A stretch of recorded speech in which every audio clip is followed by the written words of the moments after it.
Assalamu alaikum. This is Mazhar Ali and wish you all a very warm welcome to this beautiful session of Mazhar Ali lectures. Today onwards we started our new unit, that is what is called the reproduction.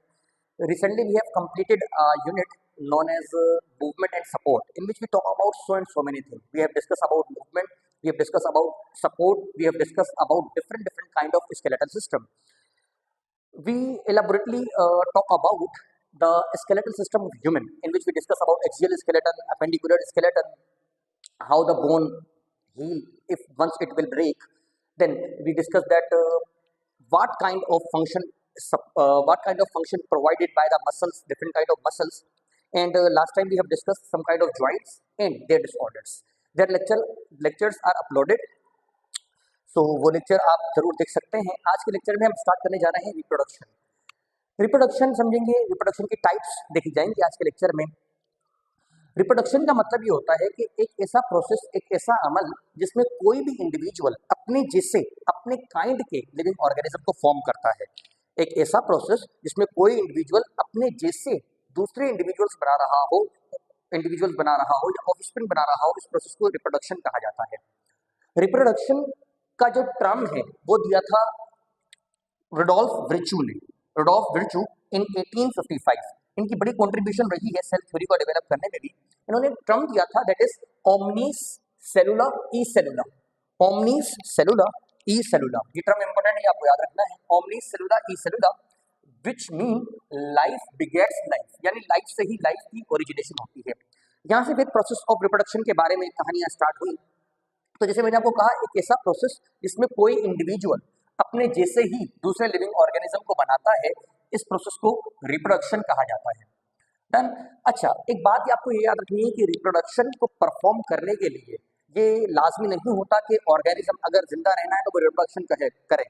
नहीं, अगर कोई एक individual reproduce नहीं करेगा तो वो जिंदा रहेगा, खाएगा, पिएगा, लेकिन उसकी जो मकसद है, पर्पस, उसका जो पर्पस है वो पूरा नहीं हो पाएगा। ऑर्गेनिज्म का पर्पस क्या है? Feed and breathe. Feed and breed करने का जो पर्पस है वो उसका मुकम्मल नहीं हो पाएगा। फीड तो वो कर रहा है, अगर ब्रीड नहीं कर पाएगा तो उसकी जो रेसेस है, जो नस्ल है वो रुक जाएगी, लाइफ की कंटिन्यूटी जो है वो स्टॉप हो जाएगी, तो ये डिसएडवांटेज हो जाएगा। वेल, ये रिप्रोडक्शन डाइजेशन जैसा, रिस्पायरेशन जैसा और एक्सक्रीशन जैसा नहीं है कि अगर इंडिविजुअल ना करे तो वो अलाइव नहीं रह सकता। अगर डाइजेशन नहीं की जाएगी तो वो अलाइव नहीं होगा, उसमें लाइफ नहीं रहेगी। ठीक है, तो जिंदगी के लिए, जिंदा रहने के लिए लाजमी है कि इंडिविजुअल डाइजेशन, एक्सक्रीशन, रिस्पिरेशन जैसे प्रोसेस करता है, लेकिन रिप्रोडक्शन ना करे तो वो खुद तो जिंदा रहेगा लेकिन उसकी नस्ल जो है, रेस जो है वो स्टॉप हो जाएगी। लाइफ जो कि कॉम्प्लेक्स इंटरेक्शन है मॉलिक्यूल्स का, वो मॉलिक्यूल जो अपने आप को एक्सप्रेस करते हैं, ठीक है, लाइफ को इस तरीके से एक्सप्लेन किया जाता है, तो लाइफ की कंटिन्यूटी जो है वो स्टॉप हो जाएगी। ओके, सो यहाँ पे लिखा हुआ है reproduction not vital for individual, एक इंडिविजुअल के लिए इंपॉर्टेंट नहीं, but important for what? Continuity of life. ये आपको चीज याद रखनी है, continuity of life, race continuity, नस्ल की कंटिन्यूटी के लिए। अच्छा, वेरिएशन, वेरी इंपॉर्टेंट पॉइंट, इसको हम 5 स्टार पॉइंट कहते हैं, वेरिएशंस। वेरिएशंस क्या होती हैं? Variation basically these are the smaller differences which are going to present among the member of the same species। किसी गिविंग स्पीशी के अंदर जो जो डिफरेंसेस पाए जाते हैं उन्हें वेरिएशन कहते हैं। अब स्पीशी क्या होता है? स्पीशी का मतलब ये होता है group of morphologically similar organism which have ability to interbreed and produce fertile kind of offspring. ऐसे ऐसे इंडिविजुअल्स का ग्रुप जो कि दिखने में एक जैसे हैं, आपस में रिप्रोड्यूस कर सकते हैं और फर्टाइल काइंड के ऑफस्प्रिंग प्रोड्यूस करते हैं, उन्हें हम स्पीशी कहते हैं। से फॉर एग्जांपल मिरपुर खास में जितने भी इंसान रहते हैं वो एक स्पीशी है, जितने कैट्स हैं वो एक स्पीशी है, जितने डॉग्स हैं वो एक स्पीशी है, जितने मैंगो के प्लांट है वो एक स्पीशी है। आई थिंक स्पीशी टर्म आपको क्लियर हो रहा है। स्पीशी, सेम स्पीशी के जो इंडिविजुअल्स हैं इनमें काफी डिफरेंसेस होते हैं, उन डिफरेंसेस को ही वेरिएशन कहते हैं। एंड वेरिएशन जो है वो रिप्रोडक्शन की वजह से आती है। हम जब आगे सेक्सुअल रिप्रोडक्शन पढ़ेंगे तो हम देखेंगे सेक्सुअल रिप्रोडक्शन के दौरान मियोसिस होती है और मियोसिस प्रोवाइड करती है वेरिएशंस, और वेरिएशन अल्टीमेटली प्रोवाइड करेंगी raw material for what? Evolution. ठीक है, एवोल्यूशन यानी जिसमें बेटर से बेटर फॉर्म की फॉर्मेशन होगी, बात करेंगे एवोल्यूशन के अंदर। वेल, तो ये 3 फायदे हो गए वेरिएशन तक, ठीक है। अच्छा, उसके बाद है removal of disease causing gene, ऐसे जीन जो कि डिजीज काज करते हैं। से फॉर एग्जांपल एक डिजीज का मैं यहाँ पे नाम लिखता हूँ, that is what is called the cystic fibrosis. Cystic fibrosis एक ऐसी डिजीज है जिसमें म्यूकस की प्रोडक्शन बढ़ जाती है रेस्पिरेटरी ट्रैक्ट वगैरह के अंदर। सिस्टिक फिब्रोसिस को काज करने वाला एक फॉल्टी जीन है। अगर प्रोसेस ऑफ रिप्रोडक्शन होगा तो हो सकता है एक इंडिविजुअल जिसमें सिस्टिक फिब्रोसिस है उसके जो ऑफस्प्रिंग आएंगे, आगे जो औलाद आएगी, उसके अंदर सिस्टिक फिब्रोसिस ना हो, क्योंकि जब ये जो इंडिविजुअल था इसमें सिस्टिक फिब्रोसिस काज करने के लिए फॉल्टी जीन था, ठीक है। लेकिन उसकी जो औलाद आई ऑफस्प्रिंग, उसमें सिस्टिक फिब्रोसिस काज करने वाला जीन एलिमिनेट हो गया। एलिमिनेट कैसे होंगे ये gene? By process of meiosis, जो कि आने वाले लेक्चर्स में हम डिटेल से डिस्कस करने वाले हैं। अभी मैं सिर्फ आपको मैं एडवांटेजेस बता रहा हूँ कि क्या एडवांटेजेस हैं रिप्रोडक्शन के। ऑर्गेनिज्म, फिर से बोल रहा हूँ, इंडिविजुअल अपने के लिए लाजमी नहीं, लेकिन उसकी रेस, उसकी लाइफ की कंटिन्यूटी, वेरिएशंस और इसके बाद ऐसे डिजीज जो कि डिजीज काजिंग है वो रिमूव हो जाते हैं, ठीक है।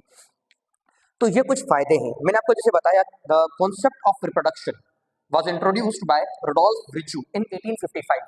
He used term omnicellula e cellula, which mean life begets life.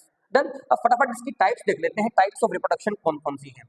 Types of reproduction on the basis of number of individual involve, number of number of individual involve, number of individual involve, कि कितने individual involve हैं, उसकी base पर दो types होती हैं reproduction की। एक तो कहलाएगी असेक्सुअल रिप्रोडक्शन और दूसरी कहलाएगी सेक्सुअल रिप्रोडक्शन। अगर जहां भी आ जाए तो आप समझे कि विदाउट विदाउट ठीक है, विदाउट सेक्सुअल रिप्रोडक्शन को असेक्सुअल रिप्रोडक्शन कहा जाता है। असेक्सुअल रिप्रोडक्शन ऐसी काइंड की रिप्रोडक्शन जिसमें एक इंडिविजुअल इन्वॉल्व होता है, वो एक इंडिविजुअल ही ऑफस्प्रिंग लाएगा, ठीक है। से फॉर एग्जांपल हमारे हमारे पास एक अमेबा था यहाँ पर मौजूद, और इस अमेबा ने बहुत सारे, ये अमेबा ब्रेक हो गया इनटू 2 अमेबास, ठीक है।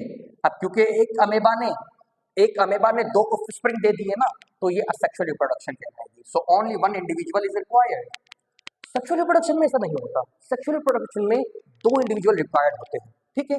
2 individual to individuals are required, ठीक है। फॉर एग्जाम्पल जो है कि एक मैंगो प्लांट है, ठीक है, ये हमारे पास दूसरा मैंगो प्लांट है, दोनों के दरमियान हुई पोलिनेशन और इनसे एक न्यू मैंगो का प्लांट डेवलप करा, इसे हम सेक्सुअल रिप्रोडक्शन करेंगे कि 2 इंडिविजुअल्स एक इंडिविजुअल को दे रहे हैं।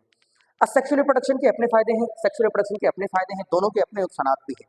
देखिए असेक्सुअल रिप्रोडक्शन जो है इसमें एक इंडिविजुअल रिक्वायर्ड होता है, ठीक है, ये इसके फायदे हैं। एक इंडिविजुअल है, अगली जनरेशन बड़ी स्पीड से आ जाएगी, नंबर ऑफ ऑफस्प्रिंग भी ज्यादा होते हैं। एक तो इंडिविजुअल जल्दी आ जाएंगे, नंबर ऑफ ऑफस्प्रिंग भी ज्यादा होगा, और जेनेटिकली वो अलाइक होंगे। जेनेटिकली मतलब उनका जो जेनेटिक मेकअप है, जेनेटिक मेकअप क्या होता है, हमारे पास हम सब के सब लिविंग ऑर्गेनिज्म सेल से बने हुए हैं।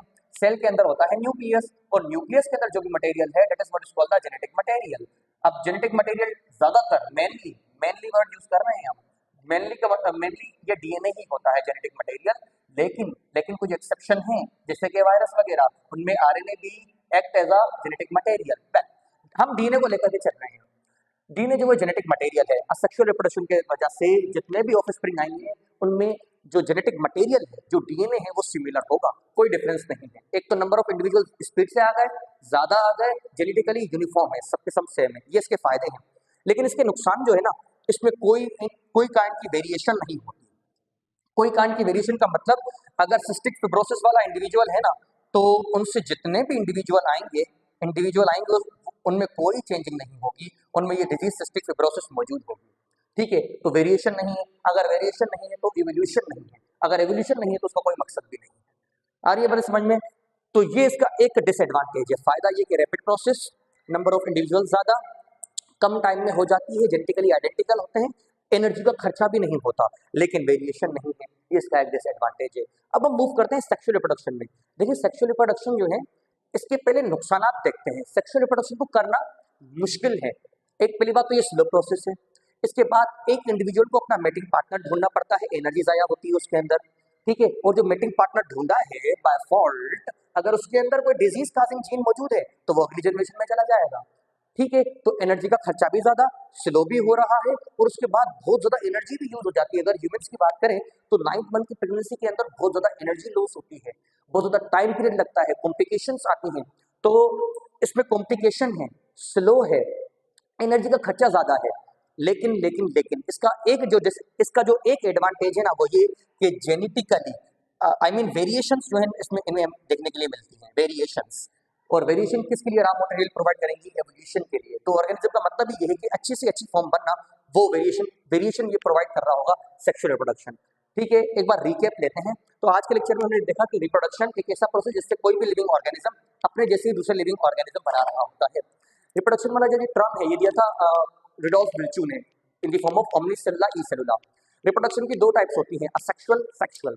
जहां पर एक इंडिविजुअल, यहाँ पर दो इंडिविजुअल, जहां पर ज्यादा नंबर ऑफ इंडिविजुअल आ जाते हैं, कम टाइम में ज्यादा नंबर ऑफ इंडिविजुअल आ जाते हैं, एनर्जी का खर्चा कम है, जेनेटिकली सिमिलर होते हैं, लेकिन डिसएडवांटेज ये कि कोई वेरिएशन नहीं होती। वेरिएशन नहीं है तो कोई मकसद नहीं है।